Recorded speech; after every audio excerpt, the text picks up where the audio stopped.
Alrighty folks, got another product here I thought I'd make a video on. So this is a timing chain kit, most commonly used in the Jeep WJ, which is the Grand Cherokee model from 99 to 2004.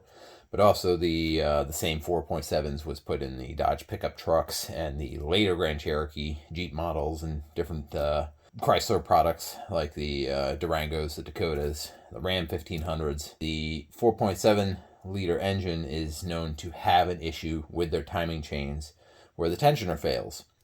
And I've actually got a Jeep WJ right now that has a failed timing tensioner. It sounds horrible, sounds like the motor's gonna explode, but it's just a failed tensioner.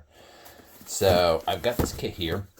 Now normally I would absolutely recommend, especially with the 4.7s, going with OEM parts. So OEM tensioners, especially the hydraulic tensioners, because if a hydraulic tensioner fails, it can cause a failure of the tensioner rail itself.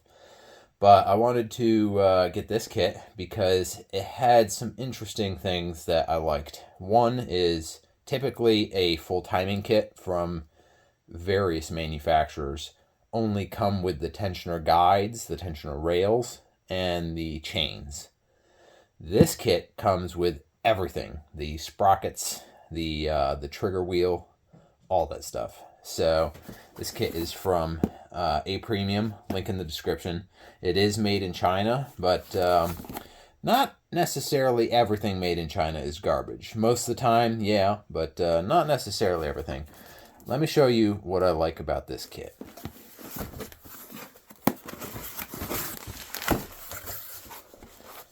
So here's the sprockets. Now something I find interesting is the way these sprockets are made. Now typically, if you didn't know, timing chain sprockets for the most part are made from stamped powder. It's a powder that's stamped into a mold and then it's heat treated to bond together. Now if we look really close at this one, this looks like it could be stamped. But what I like about it is obviously they're stamped, they're heat treated, or essentially they're heated up to fuse together, and then they're heat treated again around the outside to harden the outside. And that's a good sign that because the wear surface needs to be a bit harder than the actual gear surface or the rest of the sprocket. Now, something I found interesting with this kit is that this gear, which is your main crank sprocket, see how it's much more shiny? And if you look really close, there's machining on it. And because of its shininess, this is not a stamped sprocket. This is CNC machined, which I found really interesting. It's the same thing with the really big sprocket that is the center carrier sprocket.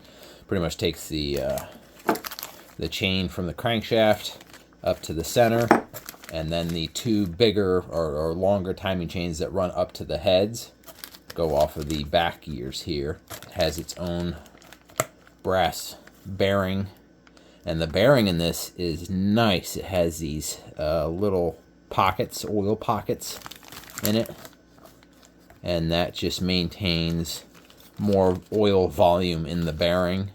Let's go ahead and go ahead and open this up. Get a better view on it. There we are. It's a pretty darn nice machining. Real nice machining on the edges. Bearings look nice and square. Pretty nice set on the bearings. And then all of the actual gears surfacing is heat treated. So that's a pretty nice sprocket. That is not a bad sprocket at all. So that, definitely liking that. That's what I was really liking about this. So it comes with the cam sprockets. So that that's your driver's side sprocket, and then it comes with the passenger side sprocket with the trigger wheel. Now, if any of y'all know about the 4.7s, there are two different 4.7s.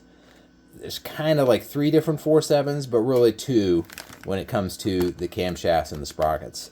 And that has to do with the positioning and the number of holes in the trigger wheel need to correlate with the reluctor gear that's on the crankshaft. So the crankshaft sensor, there's a gear on the crankshaft that has 16 teeth or 32 teeth, depending on which vehicle that the 4.7 is in, how the 4.7 is configured, whether it's the standard PowerTech 4.7 or if it's the high output 4.7. That will also determine the 16 tooth versus 32 tooth. So this one is for the 32 tooth, which is the motor that this is going into, is for the 32 tooth.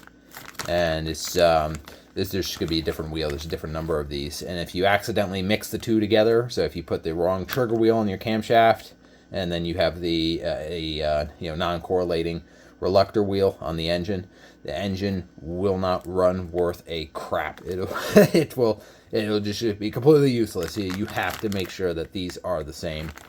So moving on to the tensioners, nothing too special with the tensioners. It looks like the same, like slightly, it almost looks like glow in the dark plastic, this slightly like greenish white plastic, kind of interesting. It looks wise. It looks just like the Mopar plastic comes. The new kits from Mopar look identical to this. So this is the crankshaft chain tensioner, which is just spring. It's just spring tension. And then these are your tensioner rails, tensioner guides for the 2 bigger chains that run up to the camshafts. And it's machined aluminum for the actual tensioner, and then all plastic for the just the flat side of the chain. Doesn't need to move or anything, so it's just bolted in place. So you get the 2 different ones. So the big thing with the hydraulic tensioners, and that's what these are, you got left and right hydraulic tensioners, and it does matter which way they go. It absolutely matters which way they go. Let's open it up here. So what I've seen on a lot of the 4.7s with the old kits, you go in, the engine has 150, heck, sometimes like 200,000 miles. Is the screen plugs up with gunk from people not changing their oil, not keeping clean oil. The screen plugs up with gunk, and then you get a real loud chatter in the engine right when you start the engine up, just for a few seconds. You start the engine up, the engine chatters real loud for 4 seconds or so, but as soon as the oil pressure kind of forces its way through and this expands out and tensions the chain, then the chatter goes away. If you have that problem with your 4.7, that's probably it, is your tensioners are starting to fail, either from being wore out or that screen is plugged up. Either way, you got to tear the engine apart to get these. So they're kind of a pain to replace the timing chain on these things. So, and you can see the different grooving cut in here. So this, and they are marked. There's a left and a right. I don't know if you can see here, but right in there, there's a left mark. So that'd be the driver's side or the upper tensioner. Well, that's pretty much the whole kit. I guess I could show you the chains. Not really anything special about them. They look perfectly fine. Even looks like, comes in the same packaging that a Mopar does almost. It's got the marked links in the chain for timing. And then there's marks on all the sprockets, obviously. This is right side, this is the left side. The links go in there.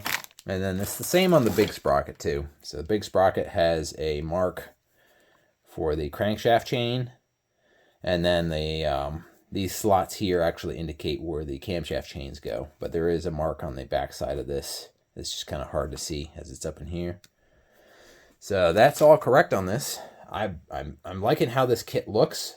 So I'm going to install it and probably make an update video on how it links together and how to time it and stuff. I don't know how detailed I'll get, but I'll make a video on actually putting this in the vehicle. And then obviously once I get it running, we'll see how it runs, run it for a while, make another video kind of updating how well the kit is holding up. The kit starts degrading fast, or the tensioners aren't really spec'd properly, you'll get that chatter when you first start the engine up. So if I don't get any of that on this engine, I'd say this kit's pretty damn good. So hopefully this helped. There will be a link in the description for this kit. You can check it out. As far as a timing kit goes, it's much cheaper than if you were trying to get it anywhere nearby. Like a full kit like this with the trigger, the trigger wheel, the sprockets and everything, it is crazy how expensive it is to get it either from the dealer or like a I think Dorman has a full kit, and it's like $500 or $600. It's crazy. Check out the link in the description. You might like how well priced this is, but I'm obviously going to install this and see how it runs. But I think from what I'm seeing, between the quality and the machining and everything, and then just how the sprockets are made, they're heat treated. The CNC machining on kind of the higher stress components, like the crankshaft sprocket here, which sees arguably the most stress because it takes all the stress of all the sprockets and the cams and everything, and it's the smallest one. This being CNC machined is really nice. CNC machined and heat treated. So I'm definitely really liking that.